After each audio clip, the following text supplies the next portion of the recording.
น้องมีชื่อว่านางรัตนีหลวงซาปรีเป็นนักศึกษาการแพทย์ปีหนึ่งมื้อนี้น้องจะมาซักยากามซีดกระโปงศึกษาข้อมูลคนเจ๊มีชื่อว่าถาวบุญมีเจริญทรัพย์อายุ48 ปีอาชีพชาวนาบ้านห้วยเพกเมืองบนทองแขวงจำปาสักสาเหตุที่เขามานอนในห้องหมอแม่นไข้สูงนอนห้องหมอได้2 คืนแล้วนอนห้องเบอร์5เด็กเตียง02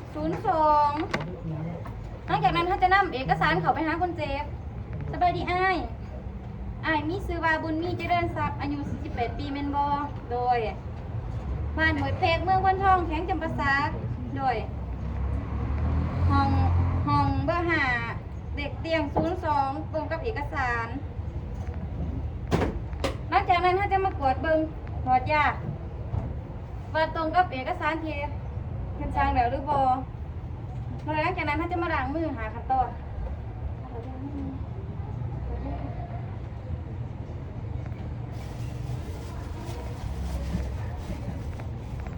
หลังจากล้างมือหาขั้นตอนแล้วเขาจะมาเกี่ยวอุปกรณ์มีแป้งเสิร์ฟซ้ำดีแสดงเข็มผัดผักทุข้าวหมกตัวและนอกคาถาจะมีซ้ำหมักตัวมีตุ๊กใส่ของมีคมหรือว่าของแหลมเรา70มีถุงมือผ้าปิดปาก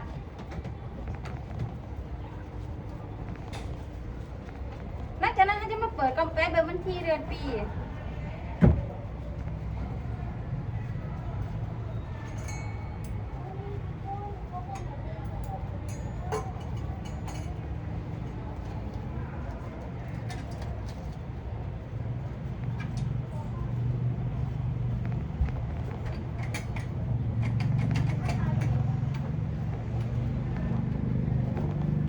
ฝึกลับ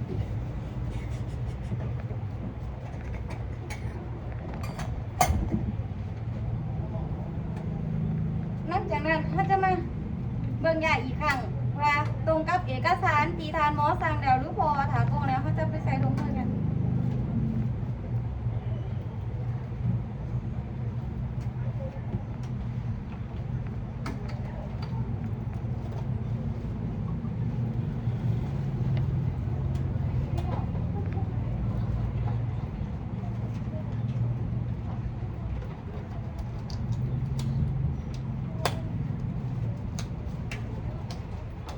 หลังจากใส่ลงมือแล้วเขาจะมาสังเกตว่า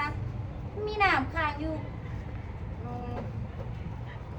หลอดแก้วหรือบอฐานนี่เขาจะใส่มือดีหลังจากนั้นเขาจะใส่สำลีจุ่มน้ำแล้วมาเซตขอบแก้ว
หลังจากนั้นถ้าจะมากวดเบิง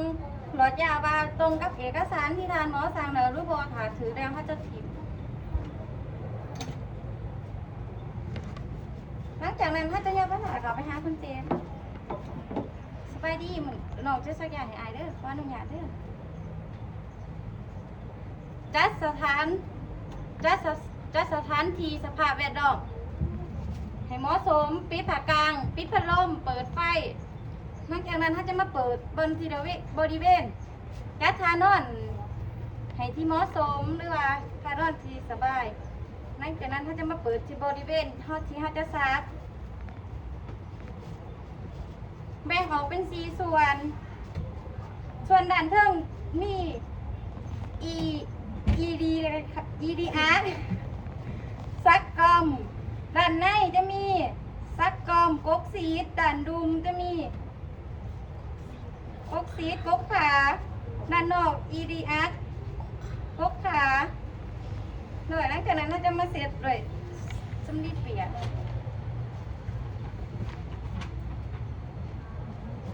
หลังจากถามว่ามือทีนี้เขาจะสำลีแห้ง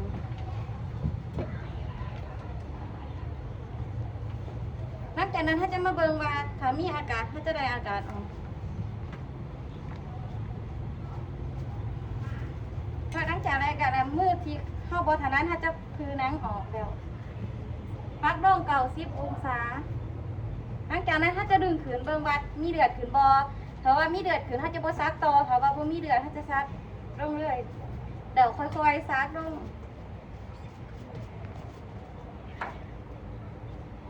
หลังจากนั้นถ้าจะถอด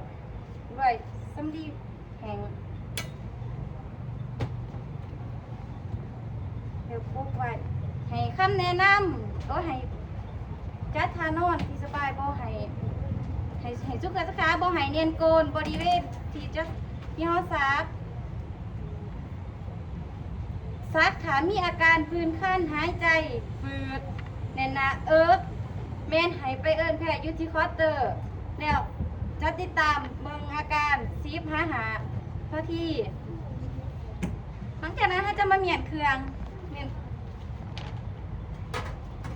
หลังจากเมียนเครื่องแล้วเราจะถอดถุงมือแล้วเขาจะมาล้างมือหาขั้นตอน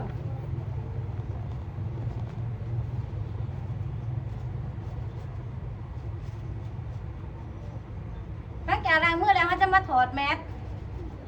หลังจากถอดแมสแล้วเขาจะมาบันทึกข้อมูลคนเจ็บว่าเฮาเลยซักยาแล้วได้ไปในมือนี้แล้วโดยการซักยาของหนอกกับเบิ้ลเพียงเท่านี้เขาขอบใจ